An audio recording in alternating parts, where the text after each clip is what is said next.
Also, I have a "See, I Told You So" here. I've been hyping on this last week. I even mentioned this on Fox News Sunday yesterday. And it is the one area of the interview. No, Mr. Snerdley, I'm not going to talk about it yet. You stop trying to get me to go there. I'm not going there yet. I'm going to wait and see what happens with this. And don't even make me say any more about this. I do not want to tease people. I don't want to taunt. But if you get a call on it, we'll deal with it. When that happens, depending on what the caller wants to say, we'll deal with it. But aside from that, just let it go for now. Just let it simmer out there. Okay, now back to what I was saying before I was rudely interrupted by the official program observer. See, this is we don't have meetings here. We don't have meetings. I don't collaborate. So if anybody else wants something said on this program, they have to interrupt me during the program to get their point of view. And there's no meeting beforehand where people lobby me to talk about this or that they're interested in. This is a benevolent dictatorship here. And to show you how benevolent it is, I sit here and allow myself to be interrupted.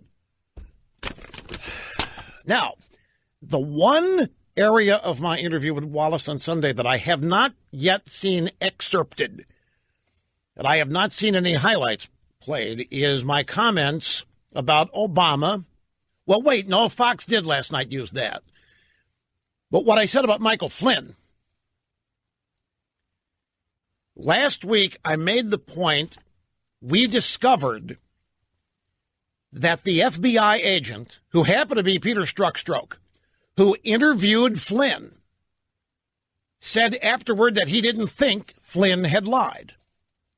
A number of other FBI agents who reviewed the transcript of the interview concluded that Flynn had not lied. The Washington Post published a transcript of the phone call between Flynn and the Russian ambassador. The Washington Post concluded that Flynn had not lied. Yet Flynn copped a plea with the special counsel Robert Mueller, agreeing that one count that he lied to investigators. And he did this because he was about to be ruined. His family was coming unglued with all the attention and all the pressure. And whatever money he had saved was now gone down the lawyer loophole. I mean, he spent everything he had defending himself in this case. It then became a question of, was Flynn told that the FBI thought he was innocent, that he had not lied? Was Flynn told this before he agreed to plead guilty to lying? And then we raised the question, was Flynn's lawyer told? In other words, the FBI agent who happened to be Peter Strzok did the interview, thought there was no lying on the part of Flynn. That's exculpatory evidence, if you will, or exculpatory conclusion. Did they share that with Flynn's lawyer? Obviously not. Because if they had shared with Flynn's lawyer that the FBI didn't think Flynn lied, then why would Flynn cop a plea to lying? Well, there has been a major development. The judge in the case who accepted the original plea was removed. And that's the correct, well, let me backtrack. The judge left the case 2 days after Flynn entered the guilty plea. And there has been speculation that the judge was removed because it has been learned that Flynn was not told, that nobody thought he lied. So Mueller may have gotten a guilty plea out of Flynn when Flynn didn't lie to anybody, in their opinion. Well, here's the update, and it's from The Federalist. It's written by Margot Cleveland, how a plea reversal from Michael Flynn could uncover more federal corruption. On Friday, Judge Emmett Sullivan issued an order in United States versus Flynn that, while widely unnoticed, reveals something fascinating. A motion by Michael Flynn to withdraw his guilty plea based on government misconduct is likely in the works. Just a week ago, and thus before Sullivan quietly directed Mueller's team to provide Flynn's attorneys any exculpatory evidence. This we had last week, too. The new judge in the case Obviously, I can't say obviously, likely, the judge has learned that the FBI didn't think Flynn had lied, but he wasn't told the FBI did. This whole interview with Flynn is kind of crazy. Flynn did not know he was being officially interviewed. He was in the White House. It's January 24th, I believe. And the FBI's there.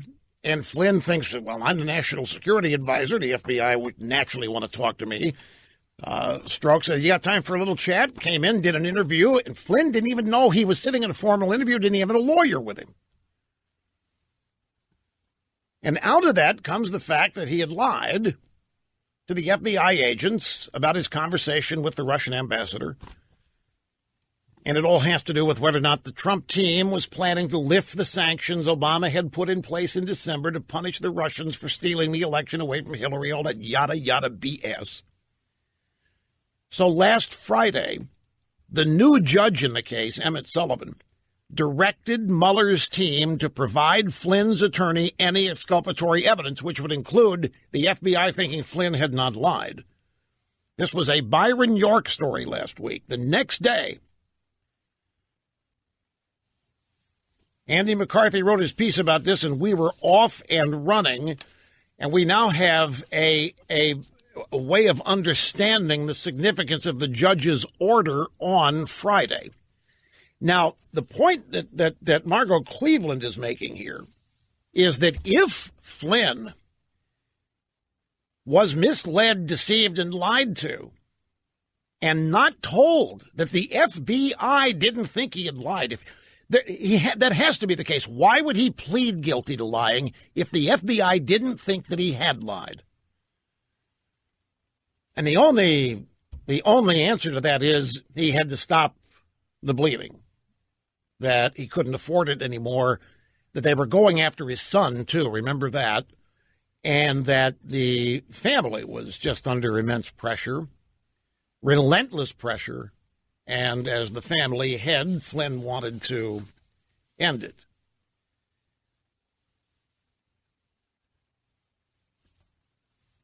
So, to recap this, on November 30th, 2017, prosecutors working for Mueller charged Flynn with lying to FBI agents. The following day, Flynn pled guilty before Judge Rudolph Contreras. Less than a week later, it's like a matter of days, and without explanation, Flynn's case was reassigned to Judge Emmett Sullivan. Sullivan was the judge in another famous case like this that went against prosecutors, and I'm having a mental block. Maybe it's mentioned in this story. One of the new judge's first orders of business was to enter a standing order December 12th, 2017, directing the government to produce to defendant Flynn in a timely manner, including during plea negotiations, any evidence in its possession that is favorable to Flynn and material either to his guilt or punishment. Sullivan's standing order further directed the government, if it has identified any information favorable to Flynn, but which the government believes not to be material, to submit that to the court, too. Ted Stevens, that's exactly what it was. The government reamed and got Ted Stevens for lying or some such thing, and this is the judge that came in and overturned it. That's exactly right. Senator Ted Stevens of Alaska was found guilty of some such thing, and this is the judge who came in and found the government irregularities and reversed the decision and removed the guilt away from Ted Stevens. Flynn's attorneys should start receiving all of this pretty soon from the special counsel's office. And if this exculpatory news, shall we say, was indeed withheld from Flynn, and common sense says it has to have been, why else plead guilty?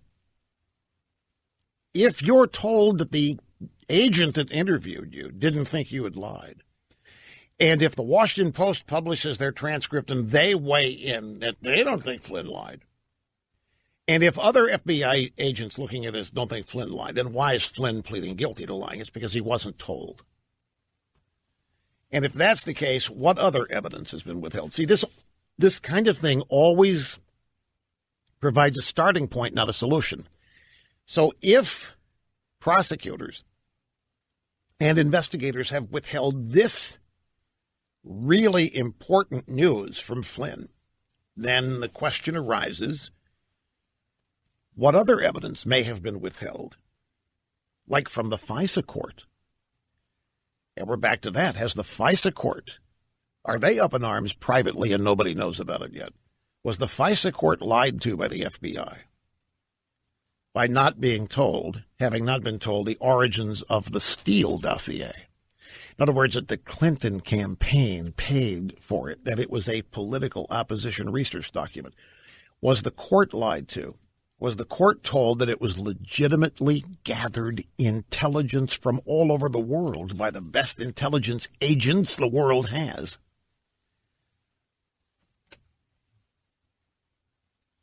If they've withheld evidence from Flynn, the odds are they've withheld evidence from others. This whole thing, this one little error that has been made with Flynn, could bring a whole lot of other abuse to light. Nobody knows, though, right now. Nobody knows what the evidence is going to show. But there are enough shady characters involved to believe there will be something of significance. Sidney Powell, a former federal prosecutor, author of License to Lie, Exposing Corruption in the Department of Justice, writes that Flynn should withdraw his guilty plea. By the way, the Flynn sentencing was delayed. It's supposed to have happened by now till May. The judge delayed the sentencing while all this is being studied. Sidney Powell writes that Flynn should withdraw his guilty plea and suggests that the judge, Sullivan, as the country's premier jurist experienced in the abuses of the Department of Justice, is the best person to confront the egregious government misconduct that has led to and been perpetrated by the Mueller-Weissman investigation, and to correct or right the injustices that have arisen from it. Friday's order of the judge for these people to turn over every bit of exculpatory evidence they have to Flynn and his lawyers suggests that the judge is ready to do just that. The order consisted of an updated standing order detailing the government's obligations under Brady, a particular statute. On the surface, Friday's order seems inconsequential, but in comparing the December 12, 2017 version to the February 16, 2018 version, one substantive change stood out. It was subtle but significant given the posture of the case. The revised version added one sentence specifying the government's obligation to produce evidence material to the defendant's guilt or punishment includes producing, during plea negotiations, any exculpatory evidence in the government's possession. This is all going to hinge on whether or not Flynn was told that the FBI didn't think he lied.